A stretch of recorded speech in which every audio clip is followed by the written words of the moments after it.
शांताकारं भुजगशयनं पद्मनाभं सुरेशं विश्वाधारं गगनसदृशं मेघवर्णं शुभांगं लक्ष्मीकान्तं कमलनयनं योगिभिर्ध्यानगम्यं वंदे विष्णुं भवभयहरं सर्वलोकैकनाथम। हर साल कार्तिक मास के शुक्ल पक्ष की एकादशी को देव उठनी एकादशी का पर्व मनाया जाता है। देव उठनी एकादशी को हरि प्रबोधनी और देवोत्थान एकादशी के नाम से भी जाना जाता है। हमारे हिंदू धर्म में शुभ मांगलिक कार्यों को दोबारा से शुरू करने की दृष्टि से इस दिन का विशेष महत्व है, क्योंकि देव शयनी एकादशी को सारे शुभ कार्य बंद हो जाते हैं और देव उठनी एकादशी से प्रारंभ होते हैं। तो जो फल सूर्य ग्रहण में दान करने से मिलता है, उससे कहीं गुना ज़्यादा फल एकादशी का व्रत रखने से प्राप्त होता है और व्यक्ति के अगले पिछले सभी जन्मों के पापों का नाश हो जाता है। इतना ही नहीं, देव उठनी एकादशी की कृपा से जिसके जैसे भी काम हों वो पूर्ण हो जाते हैं। कार्तिक मास में जो लोग पूरे महीने नियमों का पालन नहीं कर पाए हों, अगर शुक्ल पक्ष की एकादशी का व्रत कर लें, सच्चे मन से नियमों का पालन कर लें, तो उन्हें पूरे कार्तिक मास के जो भी व्रत और त्यौहार हैं, उन जो भी विशेष तिथियां हैं, उन सभी का फल एकमात्र इसी एकादशी का व्रत करने से प्राप्त हो जाता है। इस दिन भगवान विष्णु का पूजन एक खास विधि से होता है।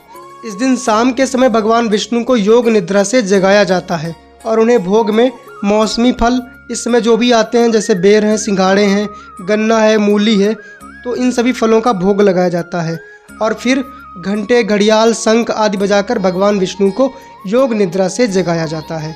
अगर आप व्रत ना भी कर पाएँ तो भी इस विधि से शाम के समय पूजन जरूर करें और इस दिन तुलसी जी की विशेष पूजा भी करनी चाहिए। एकादशी और द्वादशी तिथि के दिन तुलसी का विवाह भी किया जाता है। इस बार 23 नवंबर गुरुवार के दिन देव उठनी एकादशी है।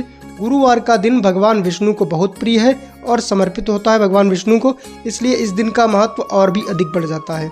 एकादशी के दिन कुछ नियमों का पालन सभी को करना चाहिए, जैसे कि इस दिन चावल नहीं खाना चाहिए और किसी भी प्रकार का भोजन नहीं खाना चाहिए।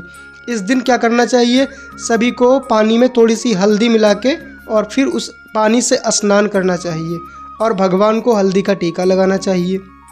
एकादशी तिथि प्रारंभ होगी 22 नवंबर बुधवार की रात 11:03 से, जो कि 23 नवंबर गुरुवार की रात 9:01 पर समाप्त हो जाएगी। एकादशी के दिन यानी गुरुवार के दिन सूर्योदय सुबह 6:49 और सूर्यास्त 5:36 पर है और इस दिन जो शुभ योग बनने वाला है, जिसका नाम है रवि योग।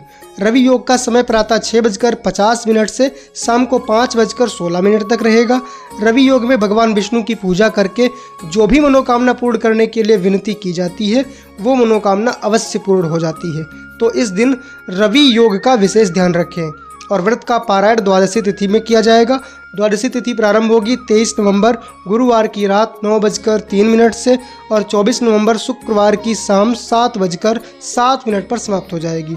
जब द्वादशी तिथि शुरू होती है तो उसके शुरुआत के कुछ घंटों तक हरिवासर का समय रहता है और जिस समय व्रत नहीं खोलना चाहिए, तो हरिवासर का समय जब रहे उसके बाद ही व्रत का पारायण करना चाहिए। एकादशी की कथा सुनने के लिए चैनल को सब्सक्राइब करें और अगले वीडियो में आपको एकादशी की कथा मिल जाएगी, वहाँ से आप एकादशी की कथा को एकादशी के दिन जरूर सुनें। जय श्रीमन नारायण।